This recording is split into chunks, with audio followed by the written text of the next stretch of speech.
Hello again. Just wanted to go over how to get onto Pearson and how important it is to be able to access those resources. So you go to My CNUSD again. After going to the website, CNUSD website, it's going to ask for your student's email and password. Mine logged in right away because I'm already logged in.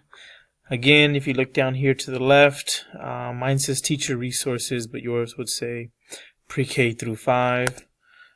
Through 5th, and it'll be, I believe, purple. Here's benchmark. This is where you go. Actually, let me click on that too. We'll go over that. And then, but first, let's go down here. You can also, this is how you access IReady. You should click on it. But let's go to Pearson, Easybridge. Yours will look similar to mine, but not exact.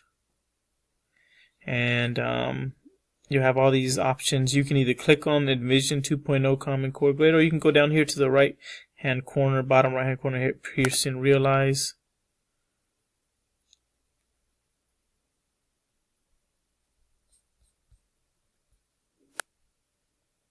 And this would pop up here.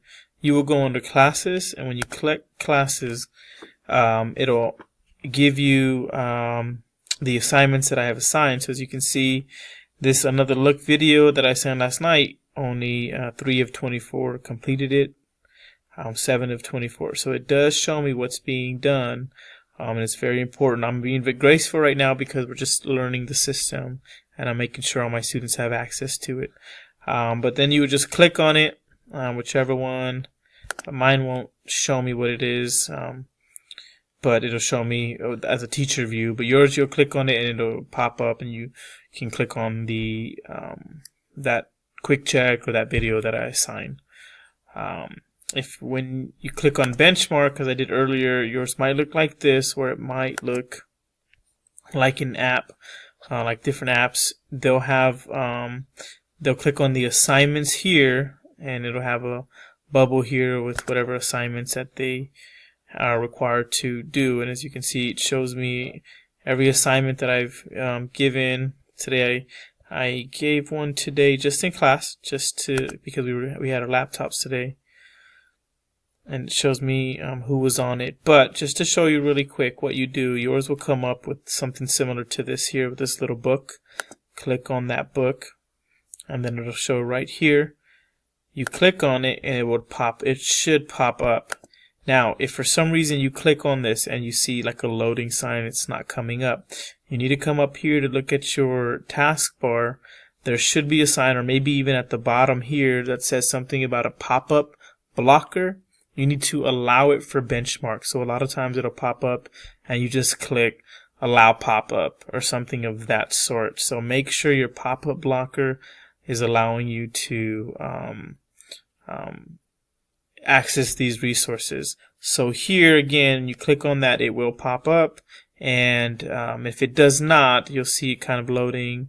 That means you have a pop-up blocker. You can just Google it, pop-up blocker, how to disable the pop-up blocker for Explorer, Chrome, Safari, whatever you're using as an internet browser. Also, let me go, while I'm here, let me just do IReady as well. Again, same thing with this one. Sometimes it won't let you because you have to give access either through a pop-up blocker or something else. Just kind of follow the instructions a lot of times. If something would come up, it'll say, like somewhere around the top, I believe it'll say, click here for instructions on how to get access. And I will start utilizing Khan Academy slowly and surely.